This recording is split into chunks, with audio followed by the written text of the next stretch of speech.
welcome to the channel. I'll be talking about Terra NFTs mostly here, so whether you're brand new to the NFT world or you just want to get a more detailed scoop on a particular project, I'm going to try to have something here for you. So the first video we're doing is for Deviants Factions. It's an NFT card game, fast-paced. I've played Yu-Gi-Oh! And Pokemon before, but this feels a little more like Dutch Blitz, if you know what that is. I'll go through their website here, show off some info for you, and if you stay to the end, I'll play a couple of rounds so you can see the gameplay. It's not totally finished, but it is absolutely playable, and I think it's pretty fun. So one thing I want to take a look into before the website is actually just the Litepaper that's available. I'll have a link in the description down below for that as well, though I'll be going over most of it here. And just one of the first things I want to mention about the Litepaper is just the art that they include. You can see on page 1, page 3, page 5, there's some beautiful splash pages there. I think especially page 5. It's probably my favorite page in the whole Litepaper. But you can also see on page 9, they have each 4 factions represented by a different character. And it gives you a pretty good idea of the range of art styles that they have. There is a lot of similarity and kind of overlap between the styles, but they're very distinct for some characters here as well. And they do have a section here on context as well, which goes over a few different things. The first thing they go through is why it is that they are building on Terra as opposed to some other blockchain. They describe Terra as an ideal environment for the development of Deviants Factions due to its unique features such as vision range, available protocols, manageable costs, UST integration, and a broad multicultural community.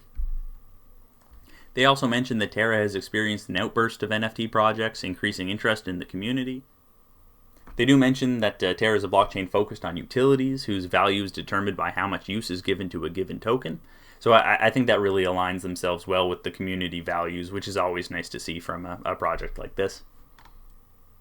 And they do mention Magic and Poker as kind of online card games, showing the popularity of these online card games. There's esports and enthusiasts all around the globe.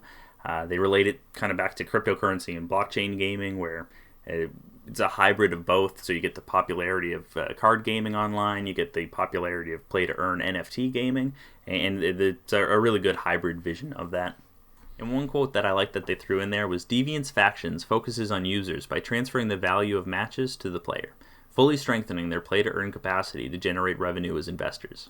They also go over the benefits of Deviants compared to other card games. So it has a low entry barrier, reduced deck, 8 cards are enough to play, there's fewer card types and allows for several card combinations, and then it's all supported by a game design that allows for a high strategic potential. And they even finished that by saying that it should be positioned itself on the esports scene in less than a year after its launch, which is a pretty exciting estimation. And they have a section here, essentially just a write-up of the game. So it's an immersive narrative experience for the players. The team creates fictional explanations through real-world events, forcing the players to feel like a part of the story.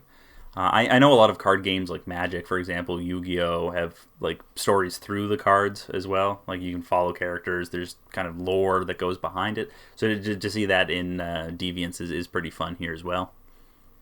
They do go over all 4 factions here as well. I'll just actually read those descriptions there for you, where I think it's pretty interesting to see kind of where they're coming from.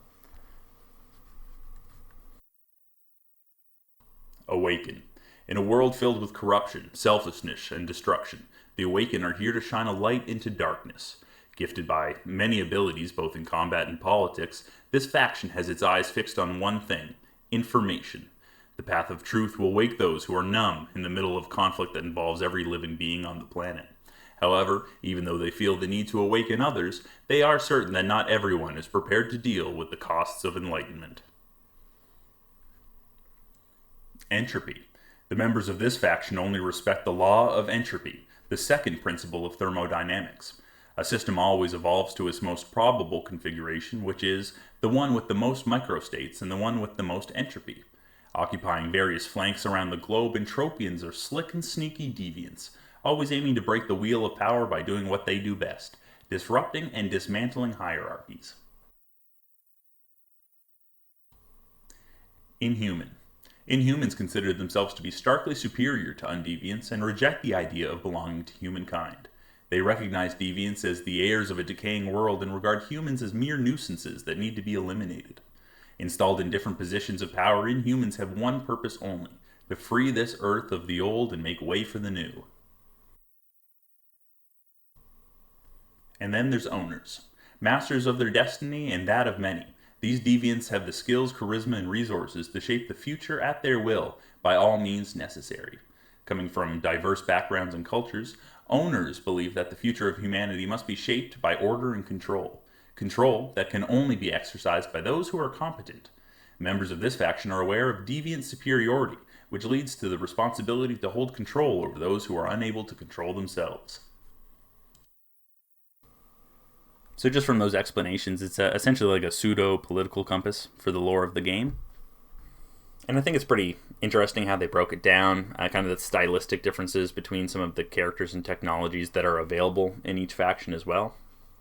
And the Litepaper does have the rules and the essentially the explanation of the game, but I'll go over that prior to playing the round here myself, so you'll get a bit of a clearer idea of what's going on.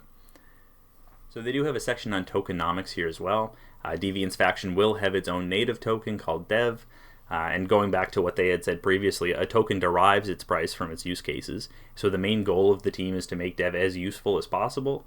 Deviants Faction proposes an ecosystem that optimizes earnings for players and investors while safeguarding the low entry barriers that we envision for the growth of our community.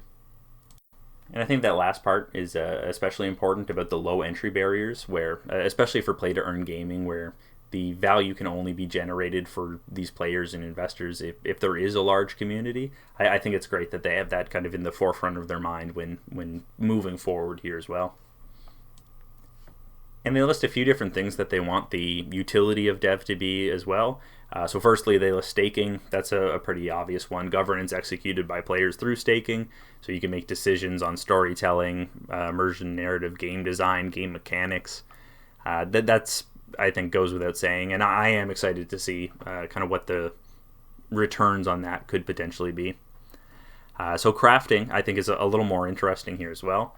It says, even though packs can only be bought with UST, the players will be able to craft special NFT cards by burning devs alongside other NFT assets from the game. So some cards will only be available through that method, which creates the opportunity for value extracted from special or promotional cards.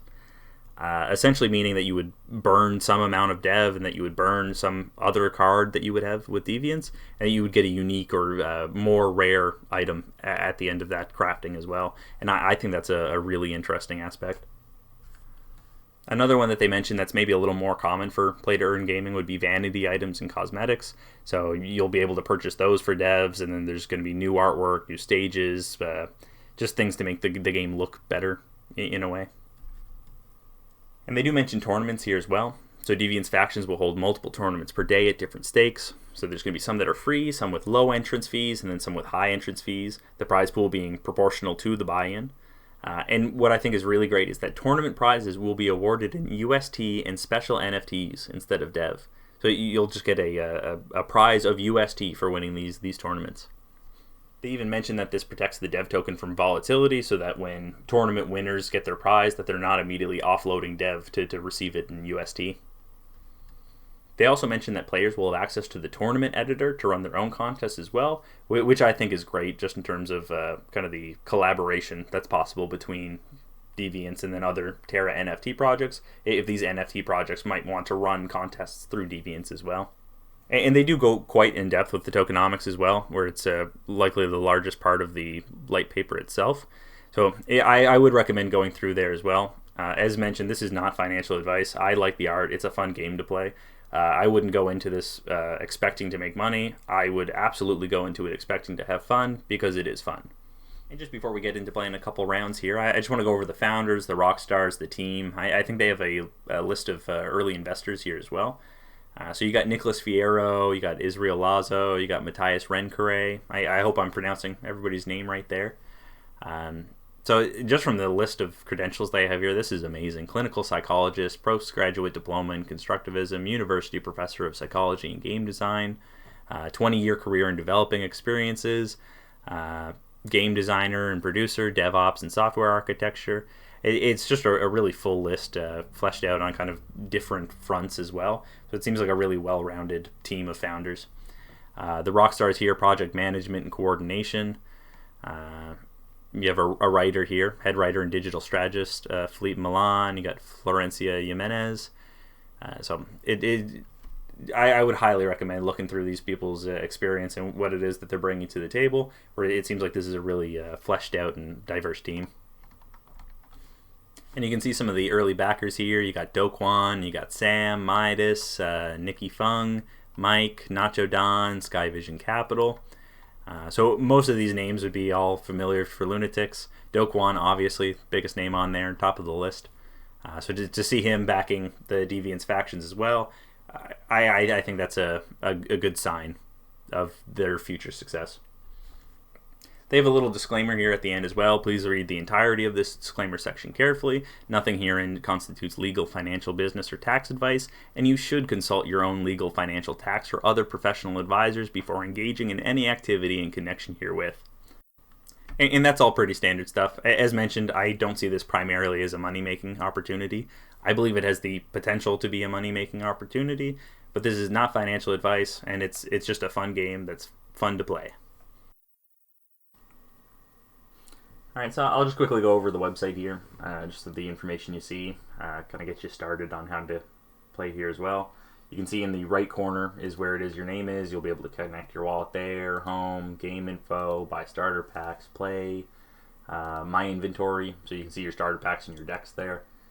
About, which has a whole bunch of information, and if you're looking for more information than this video, absolutely, you'd be able to find it there.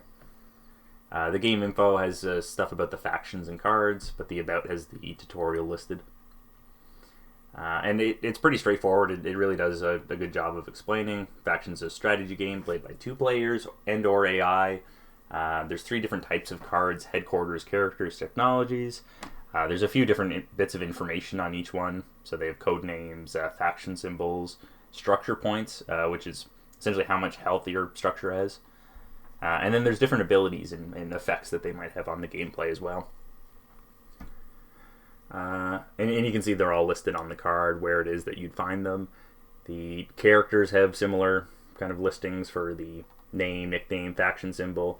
There's gender, which is male, female, non-binary. Some of them are robots or creatures and sorts of things like that.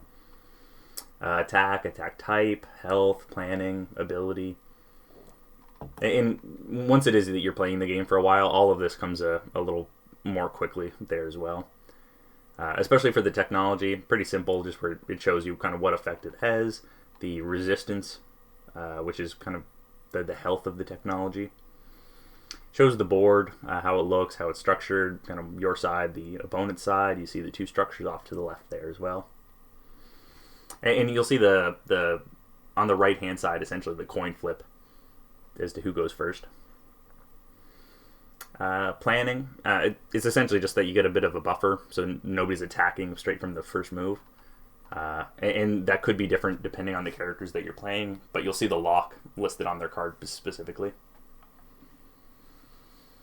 And then just kind of the gameplay flow, I suppose, where you get the 3 cards to start off with, you do your draw step, development step, fight step, end step. All of this flows together very quickly, and you'll see the step listed on the right-hand side of the screen as well. You can see, even for the explanation on the right-hand side, it's pretty straightforward. Especially where the game essentially plays itself, you're making the decisions as to what to play. You don't really have to memorize these. This is just for maybe strategy and deck building purposes. And you can read about the different types of attacks here as well, just where it shows the blasts, the ranged, and the basic.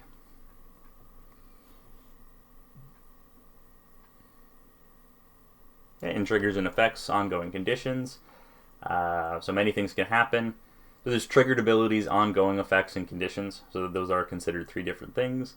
And then the abilities, which there's a lot there. So again, I recommend going through it there yourself to get a little bit more understanding of the game. But that's where you can find it, and it's all laid out pretty well here as well. A lot of it's self-explanatory. Heal is pretty good. Swap, frighten.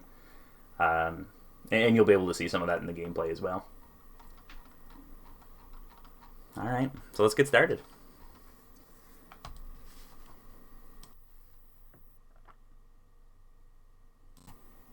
Alright guys, let's get started. So I'm using a custom deck, but I believe it's actually just mostly in humans. There might already be a deck just like this. You can see I'm Gaze. I'm playing against Judge. Gives you a keep or redraw. So you can choose the... Well, you don't choose the first three, but you can have a bit of choice about what the first three might be. So I got a character, 2 technologies, those ones there. Usually, it's kind of about striking a balance as to when to play the technologies. If you play them at the wrong time, then essentially you might not be able to optimize the most you can get out of them. If it is that a character is pushed off to the side and the technology is attacked directly, it can be gone in 1 or 2 turns.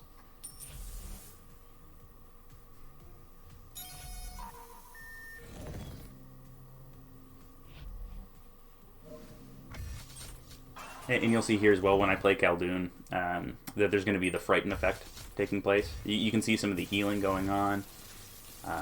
You can see the planning. You can see Lara and... Can't remember the other guy's name with the gun.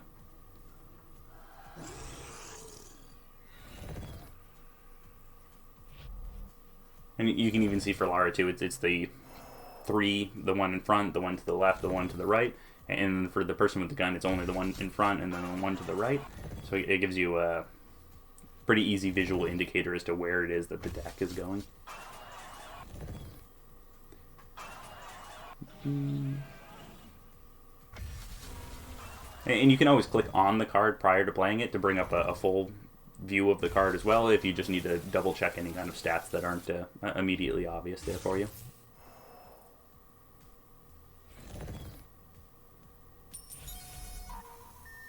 And you can see there's a lot of movement left to right with some of the characters moving around, being frightened or kind of pushed off to the side for some other reason. Especially if it is that you can get a good lock on characters that do that and how to use that, I find it's really good for kind of pushing them to the side so you can attack the structure directly, depending on where in the lineup you put the characters.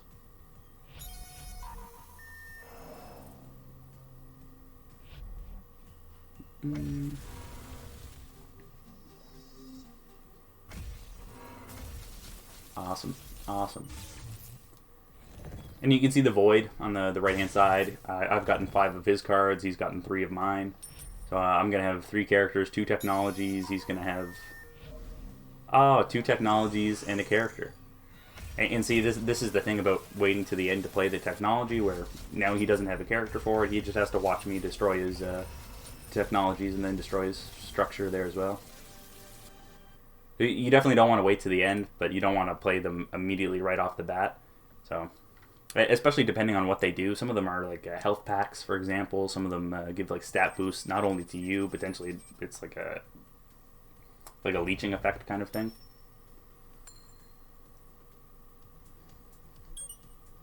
And again, you can choose to keep or redraw. In which case, especially where I mentioned the basic attack, you can see that Finn shoots to the front and then to the right. It would never make sense to have like a character that shot to the left and to the front to only have a rival to the front.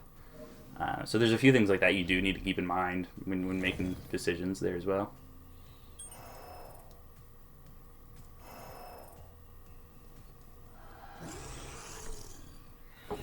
And I kind of feel like I'm already going to win just from the lineup of cards they have. I think it's striking me that they might have like only characters. I don't know if they have technology.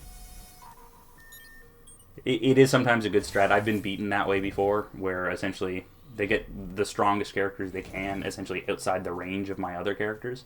So they're only attacking the structure directly, and my technology is essentially not making up for the difference there. Or it could be like the last match. I think he might be waiting to use his technologies. He might have 2 technologies that he's waiting to use. And again, I think that's a bad strategy because you're not going to get the most out of those technologies.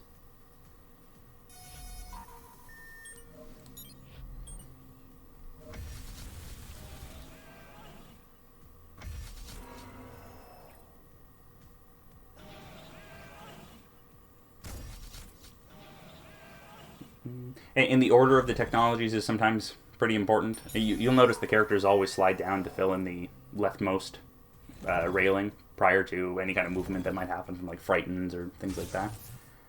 In which case, you want to make sure that they're going down the line and getting these like good upgrades as they go, but you don't want to have it so that like at the end of the line that it's just not a good matchup, or it's something that is kind of non-optimized for what you're doing.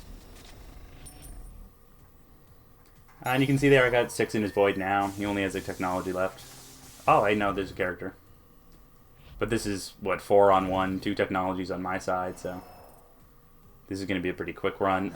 All 3 of these people are going to be attacking the structure directly, I think, so.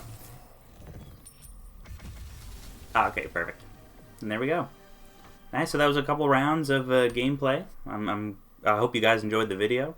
It was really fun putting together. This is the first one. I just wanted to do Deviants because I've been playing it in my off time. I never play card games online, and this is it just kind of bringing me into the world of card games. Love it a whole bunch.